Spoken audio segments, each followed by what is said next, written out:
why companies that go broke. Everything that the woke agenda touches inevitably fails. Marvel was in control of the cinematic empire just a few years ago.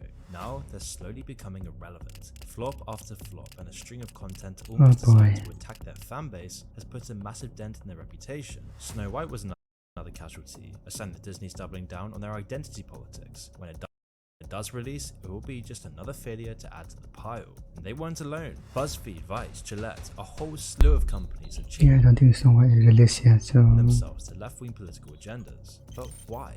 Is any publicity really good publicity, or is something deeper going on here? While pushing a political agenda alongside your product isn't a crazy step for these companies. It's not like people are resistant to politics in their media as a general rule, even if they aren't watching the news. The Barbie movie is all the proof you need. Warner Brothers say it has now passed over $1 billion at the global box office. It's closing in on the top 10 grossing movies of all time right now, partly off the back of its message. The problem comes when the wokeness and the political agenda starts to infringe on what people are really there for. Take Marvel films for example. It's like they saw the success of Black Panther and they've been trying to emulate it ever since. But what they don't understand is that a large part of what made it popular was that it's actually a good movie. It might not be for everyone, but among Marvel films in general, it's regarded as one of the better ones. Comparing it to some of the films they've been pushing out today, the difference is night and day. Every scene that's trying to push a message rather than tell the story detracts from the entire movie. There's no effort or creativity in race-switching fictional characters, or making every female character hate men to make them look strong and empowered. It doesn't make people want to watch more or see what happens next. People just go to another direction. Women are capable of being the hero. Films like Alien and Terminator series did it decades ago. It's nothing new or revolutionary. Marvel follows these repetitive and hollow patterns, pushing the same message over and over again, expecting to produce fresh results. Instead, they get some of their lowest grossing films of all time.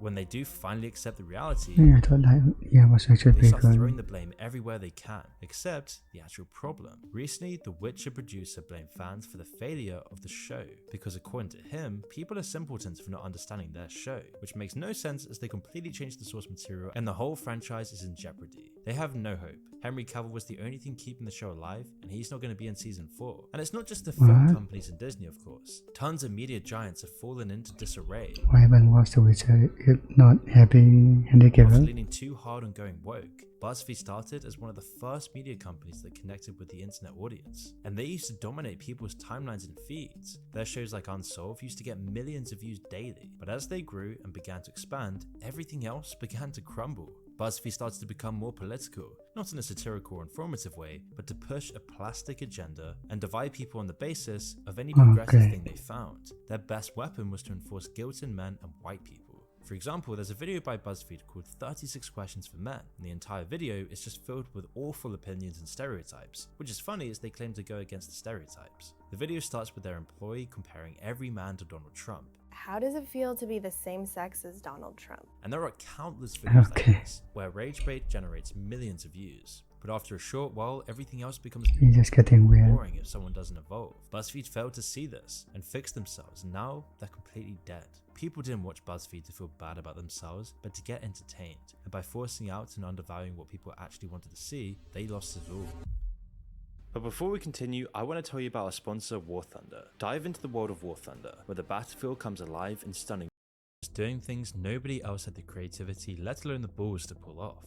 They were going straight into active war zones and interviewing anyone from drug dealers and what is happening? Then they decided that people cared more about the culture war than actual wars. So they went from representing the new edgy wave of journalism, straight to being out of touch, prioritizing fantasy over reality. Everything on top of that was unneeded mass that would end up putting the whole media company down. The corporate side of the company overtook everything else and smothered Vice's independence. In 6 years, they went from being worth $5.7 billion to bankruptcy. Now they're being bought out for a tiny fraction of that. Which all begs the question, why are so many companies falling into the same trap? They're not just stumbling into it suddenly either. The process takes years of poor reviews, an angry audience, and severe backlash. But they just doubled down, continually pushing out empty political content without any stopping.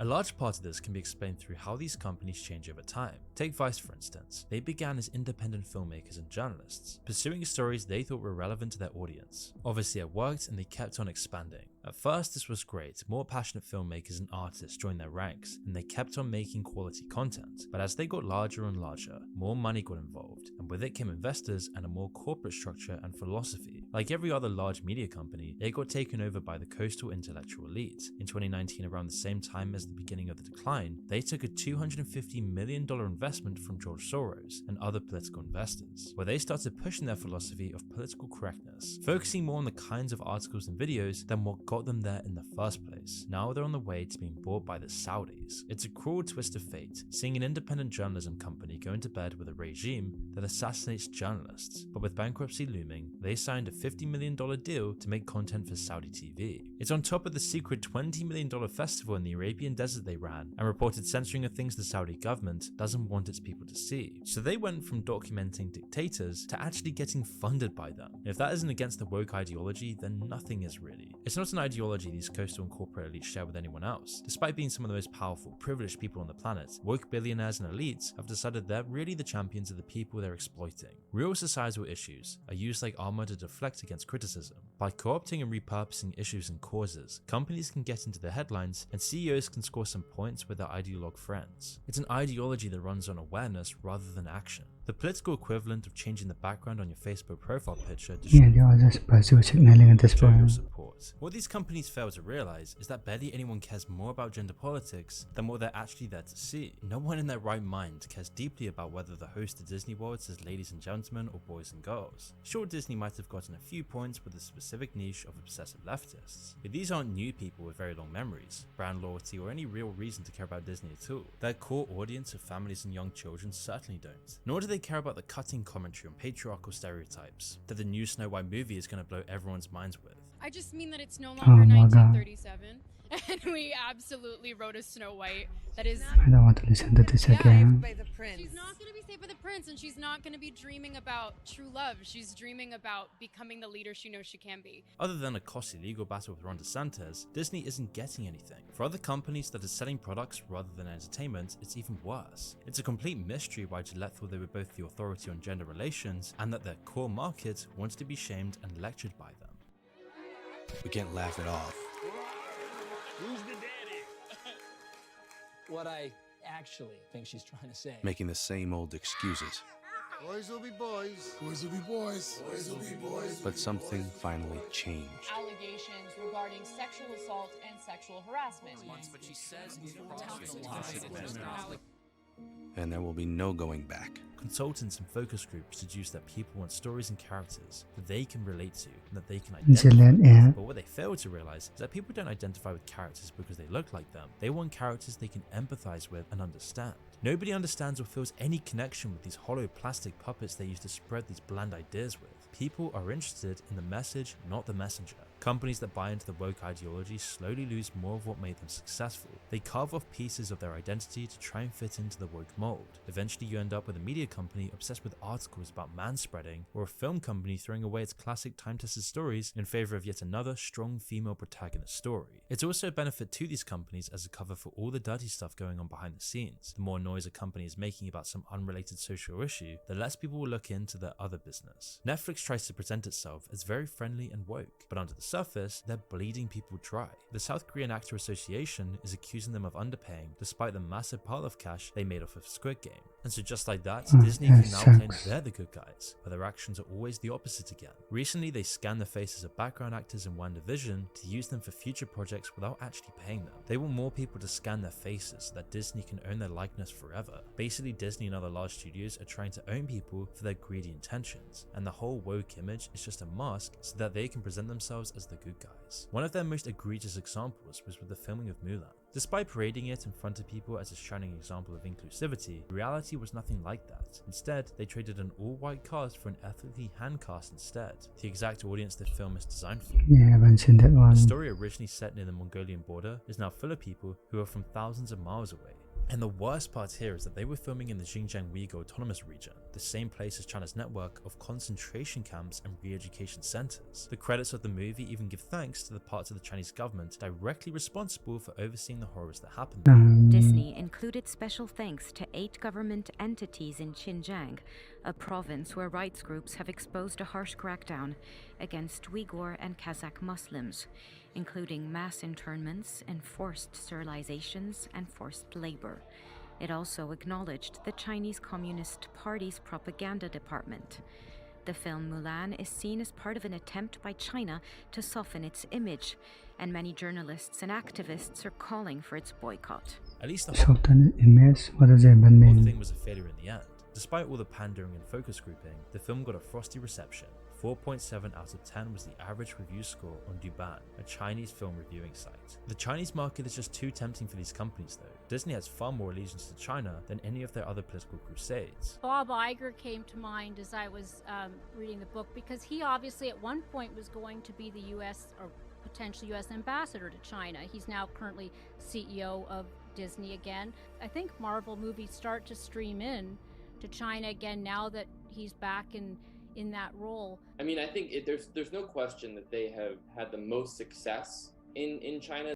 I would argue, though, that success is more of a vulnerability today than ever, because when the geopolitical winds shift, Disney is caught in the middle. The Chinese government own parts of their $5.5 billion Shanghai resort park, and the Chinese market is the only thing that saved some of their recent flops. It's hypocrisy, plain and simple, but it's an agenda that's been shamelessly pushed by investors and bankers alike. BlackRock was the company leading the charge. Here The $9 comes trillion BlackRock asset manager has China. been playing the puppet master, strongly incentivizing companies to fit themselves into their ESG program. On the surface, the scheme promises to reward companies that reduce their emissions or crack down on harassment. In reality, the highest scores go to whichever company is making the biggest waves and playing into BlackRock's game of appearances. A higher score meant more investment and a spot in Larry Fink's good books. BlackRock says the ESG scheme and their related investments have lost them $4 billion. Not much compared to the $9 trillion they're in control of, but still a substantial amount. Their specifically environmental or socially conscious funds just didn't make any money. They probably lost a lot more than $4 billion in total. But it's not why BlackRock CEO Larry Fink has put an end to the whole thing. Despite trying to stay under the radar, people have caught on to their interference. Just a couple of years ago, pretty much nobody knew who they were. Now they're infamous, and ESG is a big part of that reason.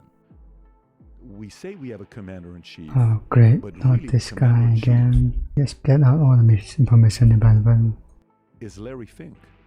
Today, the guy running BlackRock is really the president of the United States. Larry Fink recently He said didn't picture anything. they're scaling back on ESG.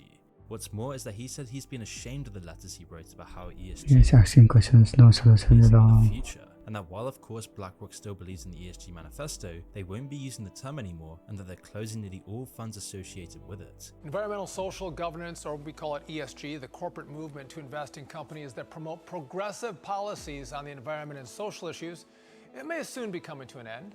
BlackRock, the world's largest asset manager, may be looking to put the investment movement behind them. This doesn't mean that BlackRock is going to stop interfering with politics and how people do business, not for a second. Fox News, by the What way. it does mean though is that it will use a different name for it, and that they might have to take a step back from doing it in public. Of course the empty dialogue won't go anywhere, but it will mean even less now. But where BlackRock goes, the companies they own follow, which might trigger a large shift towards a less outwardly woke stance from companies in general. We've seen a similar move over at Disney, their treatment of the Snow White disaster. The whole theme played out just like The Little Mermaid, or Lightyear, or any of the most recent flops. The only difference has been the severity of the response. This right here is the decline of Western culture summed up in a single image, and this movie is the literal personification of everything wrong with modern entertainment. Quite rightly, Disney isn't messing with some new idea or some forgotten part of their history. Instead, they've gone straight for the crown jewel of their empire, destroying Snow White by turning it into yet another political agenda film that's tainting their all-time classic. Snow White was the movie that put Disney on the map. They were pretty much nothing before it, but more than that, it's an essential part of nearly everyone's childhood. And to see such a beautiful and heartfelt work of art being replaced by Snow White and the 7 diverse companions is honestly depressing. Not just for the people who grew up with the original though, but for the kids who will have these films as their childhood memories. If Disney has their way, then this You Go Girl template is what children are going to grow up with. It doesn't tell them anything about the world, in fact it lies to them. These woke stories always revolve around a protagonist that starts out perfect, and it's the world that has to change to accommodate them. Mulan's new protagonist had magical superpowers from the beginning, completely taking the steam out of the plot. Rey from Star Wars was apparently born as a Jedi Master, and easily defeated Kylo Ren, who's been training his entire life. Snow White's new journey will be about showing everyone else how perfect they are, and it will only end once everyone recognizes that she really is the best. Are these the morals and ideas we should be instilling in kids? I guess I just don't want to fail. That they only need to be their own perfect selves and the world will hand everything to them on a silver platter. By buying into this nonsense, these companies are dooming future generations even more than they already are. It's no surprise that Disney has recently made claims about walking back their political agenda. Their falling share prices, their crisis with streaming, and their box office flops have given them food for thought. In a recent interview, Disney CEO Bob Iger said that they were going to quiet the noise and focus on making entertainment, not issue-focused content. Disney CEO Bob Iger is vowing to quiet the noise around the culture war that has pitted the company against political leaders. As with everything companies say, you should believe it when you see it for yourself, because the reality is that Bob Iger is probably just as nervous that his grand plan hasn't worked out so well. He's going back on it because appealing to a loud minority of people obsessed with identity politics isn't a sound business strategy. They will tone down the propaganda and the agenda and try and push it a little less hard, but it will stick around. They might even completely back out of the Snow White movie, but other than that, we won't see much change. Iger himself is likely to be in hot water over all the scandals and the legal battles that plagued his return to the company, after he tried to retire just a few years ago. Yeah, this is a Snow White story or something. Could just be a ploy to save his own skin, if they even follow through with to begin with. And a special thanks to War Thunder for sponsoring this video. 对，对，我们在这里，这是第3部的。